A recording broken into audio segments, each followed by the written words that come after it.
लोकसभा चुनाव से पहले प्रधानमंत्री नरेंद्र मोदी 2 दिन के दौरे पर शुक्रवार 1 मार्च की दोपहर बंगाल पहुंचे।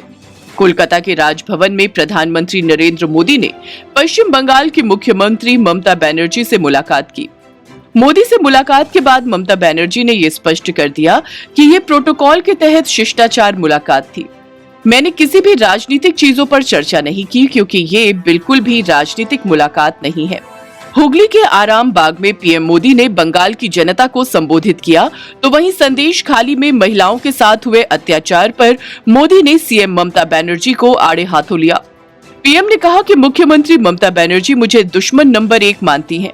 आज बंगाल की जनता मुख्यमंत्री दीदी से पूछ रही है।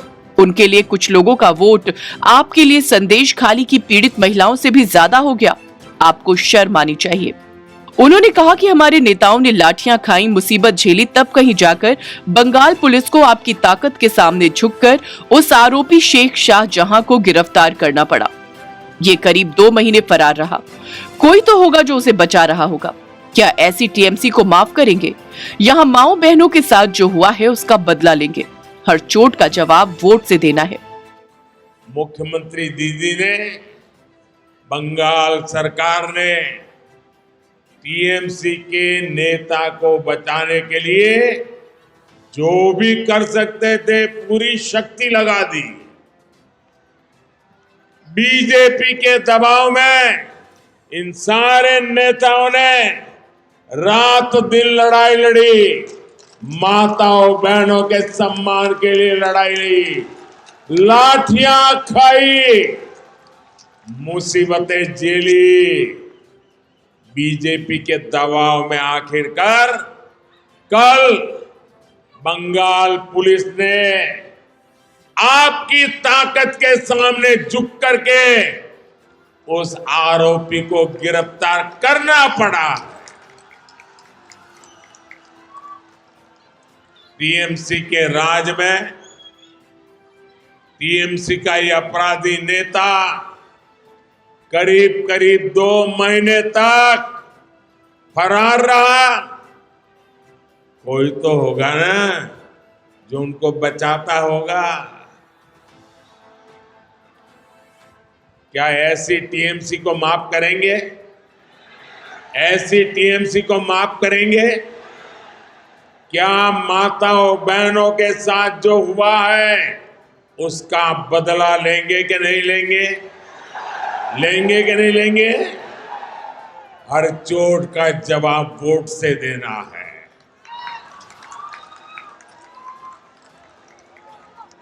आज बंगाल की जनता यहाँ के मुख्यमंत्री दीदी से पूछ रही है, क्या कुछ लोगों का वोट आपके लिए संदेश खाली की पीड़ित महिलाओं से भी ज्यादा अहम हो गया है?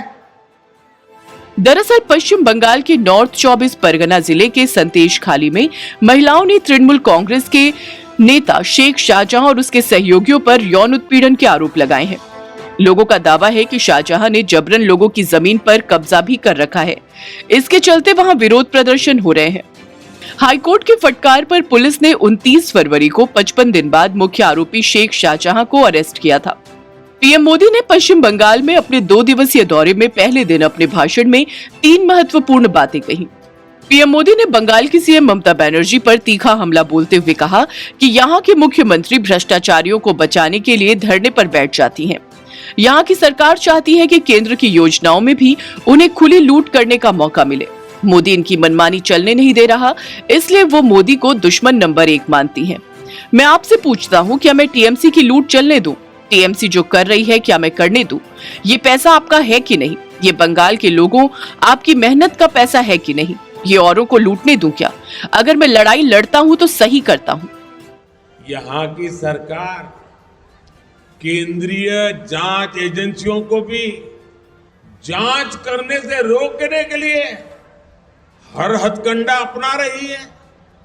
यहाँ के मुख्यमंत्री भ्रष्टाचारियों को बचाने के लिए धरने पर बैठ जाती है।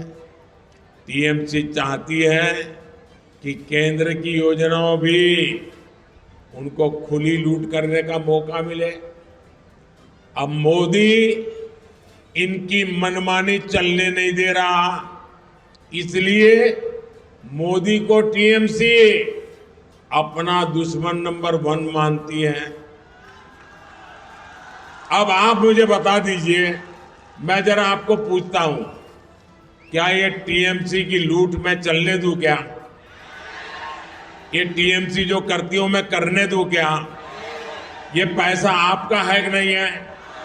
ये बंगाल के लोगों का पैसा है कि नहीं है? आपकी मेहनत का पैसा है कि नहीं है? क्या औरों को लूटने दूं क्या? अगर मैं लड़ाई लड़ता हूं तो सही करता हूं, नहीं करता हूं? ये लुटेरों के पीछे मैं कदम उठाता हूं, अच्छा कर रहा हूं, नहीं कर रहा हूं? मैं आज बंगाल को वादा कर रहा हूं, मेरी गारंटी है, ये लूटने वालों को लौटाना पड़ेगा। ये मोदी छोड़ने वाला नहीं है। 10 साल में भारत दुनिया की 5वीं सबसे बड़ी अर्थव्यवस्था बन गया है। 21वीं सदी का भारत तेज गति से आगे बढ़ रहा है। हम सभी ने मिलकर 2047 तक विकसित भारत बनाने का लक्ष्य तय किया है। देश का गरीब, किसान, महिला व युवा ये हमारी प्राथमिकता है। हमने निरंतर गरीब कल्याण के लिए कदम उठाए हैं, जिसे दुनिया देख रही है। हमारा प्रयास है कि पश्चिम बंगाल में रेलवे का आधुनिकीकरण उसी रफ्तार से हो जैसे देश के दूसरे हिस्सों में हो रहा है। हमारा प्रयास है कि पश्चिम बंगाल में रेलवे का आधुनिकीकरण उसी रफ्तार से हो जैसे देश के दूसरे हिस्सों में हो रहा है। भारत ने दुनिया को दिखाया कि पर्यावरण के साथ तालमेल बिठाकर विकास कैसे किया जा सकता है। हल्दिया से बरौनी तक 500 किलोमीटर से ज्यादा लंबी क्रूड ऑयल की पाइपलाइन इसका उदाहरण है। भारत ने दुनिया को दिखाया कि पर्यावरण के साथ तालमेल बिठाकर विकास कैसे किया जा सकता है। हल्दिया से बरौनी तक 500 किलोमीटर से ज्यादा लंबी क्रूड ऑयल की पाइपलाइन इसका उदाहरण है। पश्चिम बंगाल के लोगों के सहयोग से हम विकसित भारत का सपना पूरा करेंगे। पश्चिम बंगाल में अपने 2 दिनों के दौरे में पीएम मोदी ने पहले दिन यानी 1 मार्च को हुगली के आरामबाग में 7,200 करोड़ रुपए से अधिक के प्रोजेक्ट्स का इनॉग्रेशन किया। ये परियोजनाएं रेल बंदरगाह, तेल पाइपलाइन, एलपीजी आपूर्ति से जुड़ी हैं, जिनका लक्ष्य क्षेत्र में बुनियादी ढांचे को मजबूत करना और कनेक्टिविटी बढ़ाना है। पश्चिम बंगाल के विकास के लिए 7,000 करोड़ रुपए से ज्यादा के प्रोजेक्ट उसका उद्घाटन और शिलान्यास हुआ है। इनमें रेल, पोर्ट, पेट्रोलियम और जल शक्ति से जुड़ी परियोजनाएं शामिल है। अपने दौरे के अगले दिन यानी 2 मार्च को सुबह करीब 10:30 बजे प्रधानमंत्री पश्चिम बंगाल के नादिया जिले के कृष्णानगर पहुंचे। यहां उन्होंने 15,000 करोड़ रुपए की कई विकास परियोजनाओं का उद्घाटन और लोकार्पण किया। प्रधानमंत्री मोदी लगभग 2,790 करोड़ रुपए की लागत से विकसित इंडियन ऑयल की 518 किलोमीटर लंबी हल्दिया बरौनी कच्चे तेल पाइपलाइन का उन्होंने उद्घाटन किया। ये पाइपलाइन बिहार, झारखंड और पश्चिम बंगाल से होकर गुजरती है। पीएम ने कोलकाता के श्यामा प्रसाद मुखर्जी बंदरगाह पर बुनियादी ढांचे को मजबूत करने के लिए लगभग 1,000 करोड़ रुपए की कई परियोजनाओं को राष्ट्र को समर्पित किया और उसकी आधारशिला भी रखी। वहीं हल्दिया डॉक कॉम्प्लेक्स, श्यामा प्रसाद मुखर्जी बंदरगाह के तेल घाटों पर अग्निशमन प्रणाली यानी फायर फाइटिंग सिस्टम को बढ़ाने की परियोजना भी राष्ट्र को समर्पित की। इसके साथ ही पीएम मोदी ने 40 टन वजन उठाने की क्षमता वाली हल्दिया डॉक कॉम्प्लेक्स की तीसरी रेल माउंटेड क्विक क्रेन को समर्पित किया। करीब 2680 करोड़ रुपए की महत्वपूर्ण रेल परियोजनाएं राष्ट्र को समर्पित की। परियोजनाओं में झारग्राम सलझागारी 90 किलोमीटर को जोड़ने वाली तीसरी रेल लाइन शामिल है। सोंडालिया चंपापुकुर रेल लाइन का दोहरीकरण और दनकुनी भट्टनगर बाल्टीकुरी रेल लाइन का दोहरीकरण शामिल है। प्रधानमंत्री ने खड़गपुर के विद्यासागर औद्योगिक पार्क में 120 TMTPA की क्षमता वाले इंडियन ऑयल के LPG बॉटलिंग प्लांट का भी उद्घाटन किया। इसके साथ ही पश्चिम बंगाल में लगभग 600 करोड़ रुपए के अपशिष्ट जल उपचार और सीवरेज से संबंधित 3 परियोजनाओं का उद्घाटन किया। कृष्णानगर में प्रधानमंत्री ने बिजली, रेल और सड़क जैसे क्षेत्रों से संबंधित कई विकास परियोजनाओं का उद्घाटन किया और आधारशिला रखी। देश में बिजली क्षेत्र को मजबूत करने के लिए प्रधानमंत्री मोदी पुरुलिया जिले के रघुनाथपुर थर्मल पावर स्टेशन चरण की उन्होंने आधारशिला रखी। प्रधानमंत्री मोदी ने 650 करोड़ रुपए की लागत वाले मेजिया थर्मल पावर स्टेशन के यूनिट 7 और 8 की फ्लू गैस डिसल्फराइजेशन यानी FGD प्रणाली का उद्घाटन किया।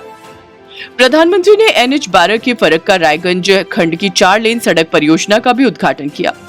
लगभग 1986 करोड़ रुपए की लागत से विकसित ये परियोजना यातायात की भीड़ को कम करेगी, कनेक्टिविटी में सुधार करेगी और उत्तर बंगाल और पूर्वोत्तर क्षेत्र के सामाजिक आर्थिक विकास में योगदान देगी। प्रधानमंत्री ने पश्चिम बंगाल में 940 करोड़ रुपए से अधिक की 4 रेल परियोजनाएं राष्ट्र को समर्पित की, जिनमें दामोदर मोहिशिला रेल लाइन के दोहरीकरण की परियोजना के साथ ही रामपुर हाट और मुरारई के बीच तीसरी लाइन, बाजार 100 अजीमगंज रेल लाइन का दोहरीकरण और अजीमगंज मुर्शिदाबाद को जोड़ने वाली नई लाइन भी शामिल है। प्रधानमंत्री नरेंद्र मोदी 6 मार्च को पश्चिम बंगाल के नॉर्थ 24 परगना जिले के संदेशखाली जा सकते हैं। वो यहां यौन उत्पीड़न की शिकार महिलाओं से बात कर सकते हैं। बंगाल भाजपा अध्यक्ष सुकांत मजूमदार ने 22 फरवरी को इसकी जानकारी दी थी। मजूमदार ने बताया कि पीएम मोदी 6 मार्च को नॉर्थ 24 परगना जिले के बारासात में एक महिला रैली को संबोधित करेंगे। अगर संदेशखाली की पीड़ित महिलाएं प्रधानमंत्री से मिलने की इच्छा जताएंगी तो पार्टी इसकी व्यवस्था करेगी। भाजपा ने संदेशखाली में महिलाओं से यौन उत्पीड़न मामले में सोशल मीडिया पर एक वीडियो भी जारी किया है। भाजपा ने कैप्शन में लिखा, संदेशखाली का ऐसा सच जो हमारी अंतरात्मा को झकझोर कर रख देगा। ममता बनर्जी इस सच को छुपाने की कोशिश कर रही हैं। अगर आपको हमारा ये वीडियो पसंद आया हो तो इसे लाइक, शेयर और चैनल को सब्सक्राइब जरूर करें।